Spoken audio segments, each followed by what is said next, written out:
Pada slide ini, saya akan menjelaskan analisis kebutuhan pembelajaran.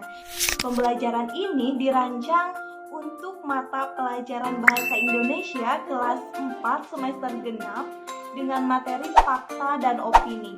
Nah, berdasarkan analisis kebutuhan yang kami lakukan, peserta didik kelas 4 pada umumnya sudah mampu membaca, kemudian memahami instruksi sederhana, dan mengikuti pembelajaran berbasis digital. Selain itu, siswa juga terlihat lebih antusias ketika pembelajaran menggunakan media visual, animasi, dan permainan interaktif. Namun, dalam pembelajaran sehari-hari, materi fakta dan opini ini seringkali masih sulit dipahami oleh siswa. Hal ini karena materi tersebut cukup abstrak jika hanya disampaikan melalui metode konvensional saja, seperti ceramah atau penjelasan satu arah. Oleh karena itu, dibutuhkan media pembelajaran yang dapat menyajikan materi secara lebih konkret, menarik, dan melibatkan siswa secara aktif. Adapun untuk tujuan pembelajaran yang ingin dicapai, yang pertama yaitu melalui PowerPoint interaktif, peserta didik dapat menjelaskan pengertian fakta dan opini dengan benar. Kemudian yang kedua, melalui permainan YUP atau YUP uji pendapat, peserta didik dapat membedakan fakta dan opini ini secara tepat. Kemudian yang ketiga, melalui penugasan digital, peserta didik mampu menuliskan contoh kalimat fakta dan opini dengan benar. Nah, teman-teman, berdasarkan kebutuhan tersebut, media PowerPoint interaktif ini dipilih karena dinilai sesuai dengan karakteristik peserta didik serta kondisi pembelajaran di kelas. Untuk slide yang selanjutnya akan menjelaskan mengenai rancangan awal pembelajaran. Selanjutnya, saya akan menyampaikan rancangan awal pembelajaran digital. Rancangan pembelajaran ini disusun dengan tujuan pembelajaran yang terukur, di mana peserta didik diharapkan mampu memahami konsep fakta dan opini, mengidentifikasi minimal 5 kalimat fakta dan opini melalui kuis dan permainan YUP, serta mampu menyusun contoh kalimat fakta dan opini melalui penulisan digital. Nah, alur pembelajaran ini diawali dengan kegiatan pendahuluan. Pada tahap ini, guru memberikan apresiasi, motivasi, serta pertanyaan pemantik untuk menggali pengetahuan awal peserta didik mengenai fakta dan opini. Nah, pada kegiatan inti, peserta didik mengakses materi melalui PowerPoint interaktif yang memuat pengertian, kemudian ciri-ciri, serta contoh fakta dan opini itu sendiri. Nah, di sini guru memberikan penguatan terhadap materi yang telah dipelajari, kemudian peserta didik mengerjakan kuis interaktif sebagai evaluasi awal pemahaman. Nah, setelah itu, peserta didik mengikuti permainan YUP atau YUP uji pendapat untuk mengklasifikasikan kalimat ke dalam kategori fakta atau opini. Pada kegiatan penutup, peserta didik bersama guru juga melakukan tanya jawab, menyimpulkan pembelajaran, serta melakukan refleksi dan evaluasi secara singkat.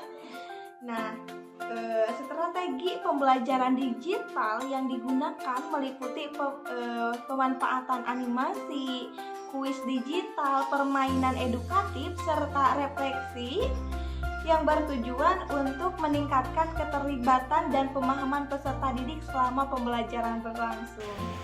Baik, yang selanjutnya adalah mengenai ide media dan asesmen awal, di mana kami mengambil bentuk media dari PowerPoint interaktif fakta dan opini. Adapun di dalamnya ada beberapa slide. Yang pertama yaitu mengenai judul, fakta dan opini. Slide kedua ada menu. Slide ketiga ada profil kelompok, di mana kami beranggotakan 5 orang. Slide keempat ada petunjuk tombol navigasi. Slide kelima ada petunjuk penggunaan. Slide ke-6 sampai 8 ada materi. Slide 9 sampai 10 ada game interaktif. Nah, di sini game interaktif di sini kami mengambil dari salah satu web yang bernama ZepQuiz, di mana di dalamnya peserta didik memainkan salah satu games yaitu menyelesaikan setiap level, yang dimana setiap levelnya itu memiliki tingkat kesulitan tersendiri. Nah, baik teman-teman, di sini ada tampilan awal dari media digital yang kami rancang, yaitu PowerPoint interaktif yang kami buat di aplikasi Canva untuk pembelajaran bahasa Indonesia, yaitu materi fakta dan opini.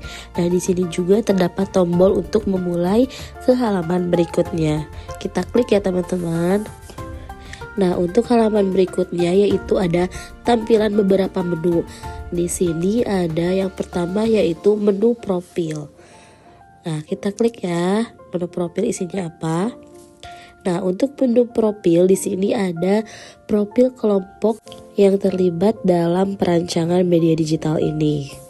Lalu kita scroll ke bawah. Nah, di sana ada tombol untuk kembali ke menu. Nah, lalu kita akan menuju ke menu selanjutnya yaitu petunjuk. Di sini ada petunjuk tombol navigasi, di mana dalam PowerPoint interaktif yang kami rancang ini ada beberapa tombol navigasi yang digunakan, yaitu yang pertama ada tombol untuk memulai. Nah, yang kedua ada tombol untuk kembali ke halaman utama atau ke tampilan yang awal tadi. Yang ketiga ada tombol untuk kembali ke halaman menu. Yang keempat ada tombol untuk lanjut ke halaman berikutnya. Dan yang terakhir terdapat juga tombol untuk kembali ke halaman sebelumnya. Nah, kita lanjut ke halaman berikutnya. Di sini ada petunjuk penggunaan. Nah, di sini nanti peserta didik bisa membaca terlebih dahulu petunjuk penggunaan dari PPT interaktif ini. Kemudian kita kembali ke menu utama. Nah, di sini kita akan ke menu materi.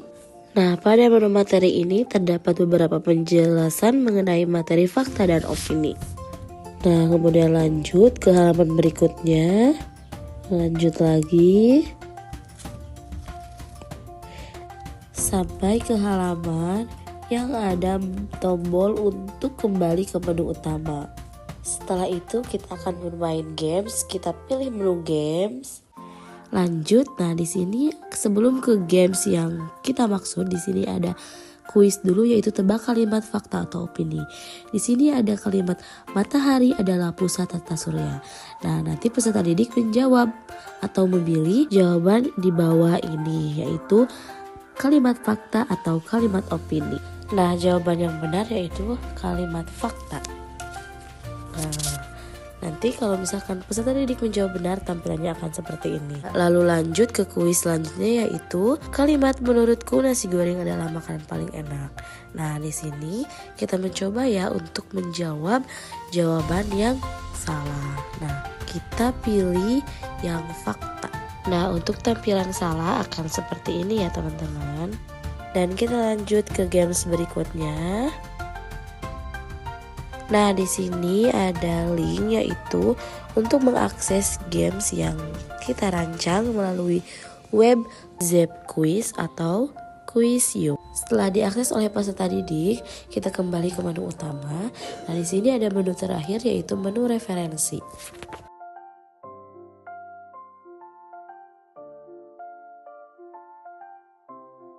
Setelah semua menu diakses, kita kembali lagi ke halaman utama, yaitu tampilan awal dari PPT interaktif yang kita rancang. Asesmen digital pada proyek ini dirancang untuk siswa sekolah dasar dengan menggunakan Google Form. Platform ini dipilih karena mudah diakses, memiliki tampilan sederhana, dan mendukung penilaian otomatis. Asesmen disusun dalam bentuk kuis digital dengan jumlah soal 10 soal, menggunakan bahasa yang sederhana dan sesuai dengan karakteristik siswa SD. Jenis soal yang digunakan berupa pilihan ganda. Adapun uji coba terbatas media pembelajaran ini telah dilaksanakan di SDN Siluman dengan melibatkan peserta didik dalam sebagian kegiatan pembelajaran serta penggunaan asesmen digital. Secara umum, kegiatan uji coba berjalan dengan lancar dan sesuai dengan perencanaan yang telah disusun. Refleksi dari uji coba yang telah dilaksanakan yaitu hal yang berjalan dengan baik, media pembelajaran yang dikembangkan dapat digunakan dengan baik, sesuai fungsi dan sesuai dengan tujuan pembelajaran. Peserta didik menunjukkan ketertarikan terhadap media yang digunakan dan alur kegiatan belajar dapat terlaksana dengan cukup efektif. Asesmen digital dapat diakses dan dikerjakan oleh peserta didik yang memiliki perangkat serta mampu memberikan gambaran awal mengenai pemahaman mereka terhadap materi. Adapun hal yang perlu diperbaiki yaitu beberapa kendala masih ditemukan selama pelaksanaan uji coba, terutama terkait jaringan internet yang kurang stabil sehingga memengaruhi kelancaran akses media dan asesmen digital. Selain itu, tidak semua peserta didik memiliki atau memegang telepon genggam, sehingga partisipasi belum sepenuhnya merata.